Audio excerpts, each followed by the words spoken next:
सबको नमस्कार। दिल्ली में अभी तक 3515 केस कल रात तक हुए हैं, लगभग 3500। इनमें से 1100 लोग ठीक होके अपने घर चले गए हैं। 59 लोगों की मौत हो गई और 2362 अभी एक्टिव हैं। एक तरह से अगर इसको देखा जाए 3500 केस हुए हैं तो एक मन में ये आता है कि दिल्ली के अंदर केस बड़ी तेज़ी से बढ़ रहे हैं। लेकिन दिल्ली में हमने निर्णय लिया कि हम टेस्ट खूब कराएंगे ताकि पता चल जाए कि कौन संक्रमित है, कौन इन्फेक्टेड है, और जो इन्फेक्टेड है उसका फिर इलाज कराया जा सके, उसको फिर अलग किया जा सके ताकि वो और लोगों को ना फैलाए। हम दिल्ली में खूब टेस्ट करा रहे हैं, जम के टेस्ट करा रहे हैं। आज दिल्ली के अंदर हर 10 लाख की पॉपुलेशन पे लगभग 2300 टेस्ट हो रहे हैं। अंग्रेजी में कहते हैं पर मिलियन पॉपुलेशन। पर मिलियन पॉपुलेशन पे 2300 टेस्ट हो रहे हैं, जबकि पूरे देश का एवरेज जो आंकड़ा है वो है लगभग 500 के करीब का। तो पूरे देश में 500 के करीब टेस्ट हो रहे हैं, जिसके अगेंस्ट में 2300 टेस्ट दिल्ली के अंदर हो रहे हैं। इस वजह से दिल्ली में केसेस की संख्या ऐसे लगता है जैसे काफ़ी बढ़ती जा रही है। लेकिन एक पॉजिटिव इसका ये है कि हमारे लोग इन्फेक्ट होके ठीक होके जा रहे हैं। 1100 लोग ठीक होके चले गए, और भी मैंने आज पता किया था अगले आने वाले चंद दिनों के अंदर और भी कई लोग अपने अपने घर ठीक होके जाने वाले हैं। दिल्ली के अंदर जितने लोग इन्फेक्टेड मिले 3500, उनमें मरने वालों की भी संख्या 59 है, जो अन्य देश और अन्य राज्यों के मुकाबले में अगर रेशो देखा जाए तो वो भी लगभग कम है। लेकिन फिर भी अपने को इसको और कम करना है। हम पूरी कोशिश कर रहे हैं और पूरी दिल्ली के अंदर खूब सारे कंटेनमेंट जोन्स बनाए हैं। कंटेनमेंट जोन्स, अब कई कंटेनमेंट जोन्स हैं जो ठीक होके खुलते भी जा रहे हैं और सारी मशीनरी लगी हुई है, सब लोग लगे हुए हैं। तो एक तरफ अपने को कोरोना को फैलने से रोकना है और दूसरी तरफ कोशिश करनी है कि अगर किसी को हो भी जाए तो वो ठीक होके अपने घर चला जाए।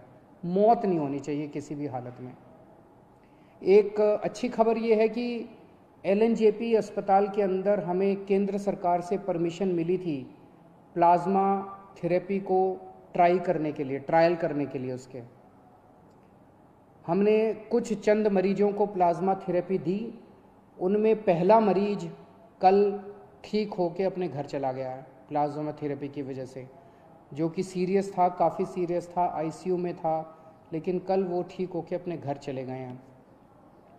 तो हमें इनिशियल नतीजे प्लाज्मा थेरेपी के अच्छे मिल रहे हैं। अभी कुछ दिन पहले केंद्र सरकार की तरफ से कुछ बयान आए थे, जिसकी वजह से कन्फ्यूजन ये हुआ। कई लोगों के मेरे पास फ़ोन आए कि जी क्या आप प्लाज्मा थेरेपी बंद कर रहे हो।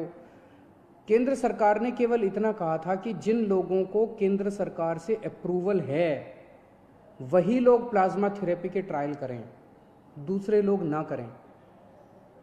प्लाज्मा थेरेपी के अभी नतीजे फाइनल नहीं हुए हैं, अभी ट्रायल चल रहे हैं, यही केंद्र सरकार ने कहा था और वो हम भी मानते हैं कि अभी हम लोग भी ट्रायल कर रहे हैं। LNJP अस्पताल के अंदर जो सीरियस मरीज हैं उनके ऊपर हम ट्रायल कर रहे हैं, ट्राई करके देख रहे हैं कि भाई इसके नतीजे कैसे आते हैं। जैसे जैसे जो नतीजे आ रहे हैं मैं आपके सामने रख देता हूँ। शुरुआती नतीजे अच्छे आए हैं, लेकिन उम्मीद करते हैं कि आगे भी अच्छे नतीजे आएंगे ताकि अपने को एक समाधान मिल सकेगा।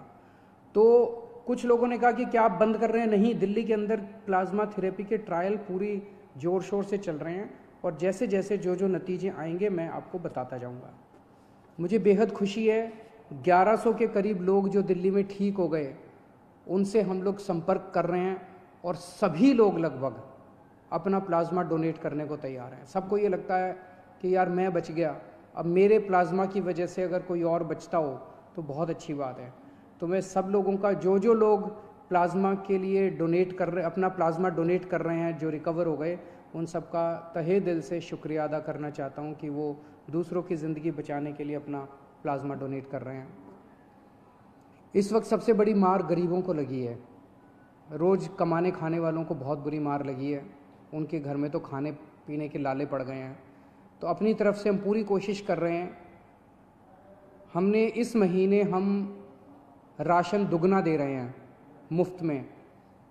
हर महीने नॉर्मली 5-5 किलो राशन दिया जाता था। पिछले हफ्ते हमने 1.5 गुना दिया था, 7.5 किलो राशन प्रति व्यक्ति दिया था। इस महीने हम लोग 10 किलो राशन प्रति व्यक्ति दे रहे हैं, ताकि आपका घर चलता रहे, आपका खाना चलता रहे, आपके घर में खाने की दिक्कत ना हो। और राशन के साथ साथ कई लोगों का ये आया था जी केवल राशन से काम नहीं चलता, तो हम एक किट दे रहे हैं जिसमें आपकी रोज़मर्रा की ज़रूरतें की 6-7 चीज़ें हैं। साबुन है, तेल है, इस तरह की नमक है, इस तरह की 6-7 चीज़ें आपको बना के किट में दे रहे हैं ताकि आपकी रोज़मर्रा की ज़िंदगी चलती रहे। कोटा के अंदर हमारे दिल्ली के कुछ बच्चे जो IIT की तैयारी करने के लिए गए थे वो फंसे हुए थे। उनके कई मैसेजेस आते थे मेरे पास पिछले कुछ दिनों से कि जी हमें वापस बुलाओ। मेरे हाथ बंधे हुए थे क्योंकि केंद्र सरकार की मंजूरी के बिना हम कोई एक्शन नहीं लेना चाहते थे। परसों केंद्र सरकार ने मंजूरी दे दी है। आज दिल्ली से लगभग 40 बसें कोटा जा रही हैं और मुझे उम्मीद है कि शायद कल ये बसें उन बच्चों को लेकर वापस आ जाएंगी। और मुझे खुशी है कि वो बच्चे अब अपने माँ बाप से मिल पाएंगे। मैं उनको यही कहना चाहता हूँ कि आने के बाद 14 दिन तक अपने घर में सेल्फ क्वारंटाइन करना है ताकि दूसरों को ना फैले, आपके घर के लोगों को भी ना फैले और दूसरे लोगों को भी ना फैले। मेरे पास कई लोगों के फ़ोन आ रहे हैं, कई लोगों के मैसेजेस आ रहे हैं कि जी यूपी के, बिहार के, झारखंड के जो लोग अपने अपने घर जाना चाहते हैं उनका क्या। तो सभी सरकारों के साथ बातचीत चल रही है। जैसे आज मैंने आपको कोटा के बारे में बताया, अन्य सरकारों के साथ भी बातचीत के जो नतीजे निकलेंगे हम आपको ज़रूर बताएंगे। जो भी फाइनल प्लानिंग होगी हम आपको ज़रूर बताएंगे। तब तक अपने अपने घर में रहिएगा, घर से बाहर मत निकलिएगा, लॉकडाउन का पालन करिएगा ताकि हम कोरोना को हरा सकें। और जल्दबाजी, बेचैनी मत करिए। इस वक्त संयम रखना बहुत ज़रूरी है।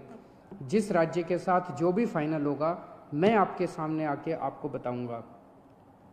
और जितने आम आदमी पार्टी के वॉलंटियर्स हैं उनसे मैं कहना चाहता हूँ, आम आदमी पार्टी कोई पार्टी नहीं है। आम आदमी पार्टी एक क्रांति है। आप सब लोग क्रांतिकारी हैं। आप तन मन धन देश के नाम समर्पित करके आम आदमी पार्टी में आए थे। यही मौका है अपनी देशभक्ति और अपने जज्बे को देश के लिए समर्पित करने का। आप बिल्कुल निडर होके इस वक्त जनता की सेवा कीजिए। एक तो ये करना है कि अपने इलाके के अंदर किसी को भूखे नहीं मरने देना। अपने इलाके के अंदर किसी को भी कोई भी किसी भी चीज़ की किसी को ज़रूरत है, आप आगे बढ़ के उसकी मदद कीजिए।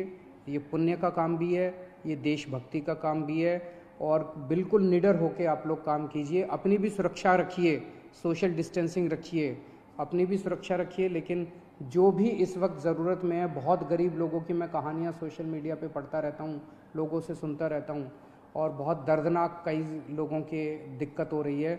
उन सब की मदद करनी है। और अगर कुछ भी मेरी ज़रूरत पड़े, सरकार की ज़रूरत पड़े, हमें भी बताते रहिएगा। बहुत बहुत शुक्रिया।